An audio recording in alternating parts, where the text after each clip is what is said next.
সকালটা কিন্তু আজকেরও শুরু হলো ছেলেকে স্কুলে দিয়ে আসার পর। আর বাসায় এসে ১ম কাজই হলো আমার সকালের নাস্তা রেডি করা। তো আজকে চিন্তা করলাম আলু ভাজি করবো আর রুটি ভাজবো।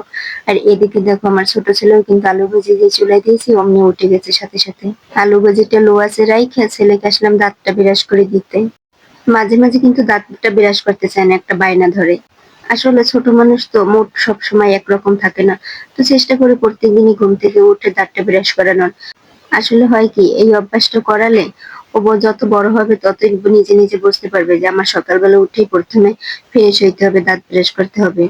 আর জল খেতে চায় না একদমই, জোর জবরদস্তি করে তারপর জল খাওয়ানো লাগে। যাই হোক, ও সুন্দরভাবে সোফাতে বসে আছে আর আমি আসলাম ওর বাবার খাটটা গুছিয়ে নিতে। কারণ তোমরা তো জানোই ওর বাবাকে সকালবেলা আমাদের ঘাটে পাঠিয়ে দিই, যাতে সামনের রুমটা পরিষ্কার থাকে।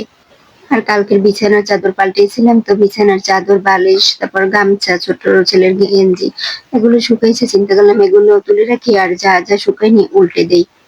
একটা বারান্দা থাকলে কিন্তু কাপড় চোপড় শুকাতে আমার এত কষ্ট হইতো না।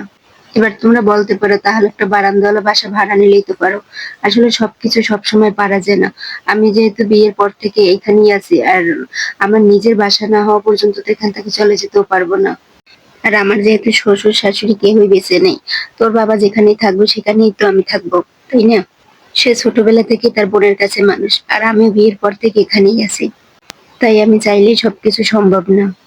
যাই হোক, শুকানো জিনিসগুলো সুন্দরভাবে ভাঁজ ভাঁজ করে, আর এদিকে ছেলে আমার শুয়ে আছে একটু মোবাইল দেখতেছে। তো এদিকে আমি আলু ভাজিটা যে চুলায় দিয়ে এসছি তো মনেই ছিল না। তো তাড়াহুড়ো করে দেখলাম নিচে একটু লেগে গেছে, তো আলু ভাজিটা নামিয়ে নিলাম আর এই ফাঁকে আমি রুটিগুলো ভাজবো। একধারে আমি চুলায় রুটি ভাজবো আর অন্যদিকে আমি ডাল ভিজিয়ে রাখছিলাম একটু বড়া করার জন্য, কারণ আমি পান্তা ভাত ভালোবাসি, তা পান্তা ভাত রাখছিলাম। তো সেই জন্য আলু ভাজি দিয়ে আমার তেমন একটা ভালো লাগে না, ডালের বড়া দিয়ে আমার একটা ভালো লাগে পান্তা ভাত খেতে। তো ওটাও বেলেন করে নেবো এরই ফাঁকে। এক পাশে কিন্তু আমি ডাল বেলেন করতে আছি আর অন্যদিকে কিন্তু আমি রুটিও ভাজতে আছি। আর রুটি ভাজাও কিন্তু আমার প্রায় শেষ, এবার ডালটা মাখিয়ে বড়ার জন্য চুলাই দেবো। ওদিকে আমার বড় ছেলেকে আনতে যাবারও প্রায় সময় হয়ে আসছে। আসলে যতক্ষণ স্কুলে থাকে তারই ফাঁকে আমার এই কাজগুলো করে নিতে হয়। তাড়াহুড়ো করে কাজ করতে আছি, তো তো বড়াতে আমার যে পেঁয়াজ কেটে রেখে দিছি সেটা মনেই নেই দিতে। তো কি করবো, চুলায় যখন দিয়ে দিছি তারপরে মনে পড়ছে, তাই উপর থেকে একটা একটা পেঁয়াজ লক্ষ্য করলে তোমরা কিন্তু দেখতে পারবে দিয়ে দিছি। কারণ চুলা থেকে উঠিয়ে আমার পক্ষে এখন মাখানো আবার সম্ভবই না। ছেলেকে স্কুল থেকেও নিয়ে আসছি এবং সকালের খাবারটাও কিন্তু অফ ক্যামেরাতে আমরা খেয়ে নিয়েছি। তো এখন প্রায় 11:30 মতো বাজছে, তোর বাবা বাইরে যায়, তো ছোট ছেলের আবদার ট্যাং খাবে। তোর বাবা আবার ওরকে নিয়ে দোকানে গিয়ে ট্যাং এনে দিছে। আর এই ট্যাংটাই কিন্তু আমি গিলাসে ঢেলে দুই ভাইকে গোলাই দিছি।